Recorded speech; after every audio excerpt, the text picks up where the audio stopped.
context and made me look like a piece of shit in front of everyone. I pulled the blanket over my head. He kept yelling that you took a joke and made it into this whole thing. Everyone at the wedding thinks you're psychotic. Do you understand that? Everyone! My upstairs neighbor stomped on the floor. Shut up down there, Stephen kept going. I'm not leaving until you talk to me like an adult. I grabbed my phone, turned it back on, and called Patricia. It rang 4 times. Hello? Her voice was groggy. Anna? What's wrong? Your son is screaming outside my door at 3 a.m., I said. Come get him or I'm calling the building manager. Silence. Then, I'll be there in 20 minutes. She hung up. I put the phone down and waited. Stephen was still yelling, but quieter now. More like he was trying to reason with the door. Anna, come on. Just let me in. We can talk about this. 23 minutes later, the yelling stopped. I heard Patricia's voice sharp and low. Stephen, car, now. Mom, I just need to, now. Footsteps, then silence. I waited another 5 minutes before getting up and looking through the peephole. The hallway was empty. I went back to bed, but I didn't sleep. I just lay there staring at the ceiling, replaying the recording in my head over and over. The next morning, I called in sick to work. I wasn't sick. I just couldn't imagine sitting at my desk pretending everything was fine.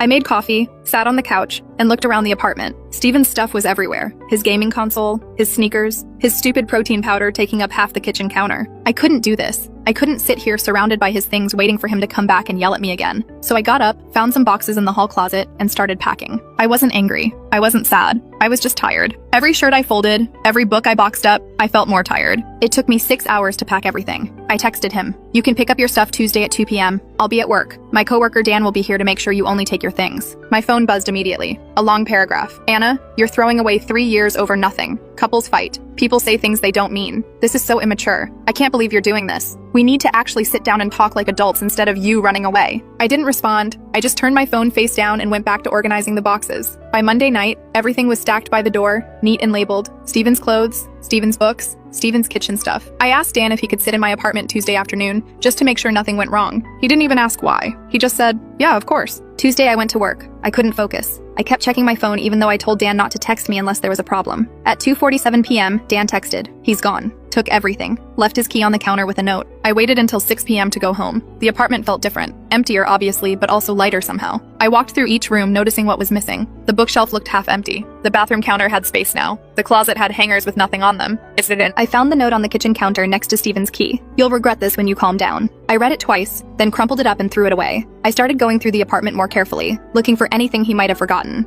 I found a phone charger behind the nightstand, some socks in the laundry, a coffee mug in the cabinet that said "World's Best Husband," a gift from his mom last Christmas. I threw all of it in a garbage bag and put it in the dumpster outside. I didn't change the locks. He'd left his key. I just felt empty. Dan asked if I was okay before he left. I told him yes, but I'd barely eaten anything in 3 days, and I kept forgetting to respond to texts from friends asking what happened at the wedding. Beth texted me Wednesday night. Hey, I heard what happened. That was horrible.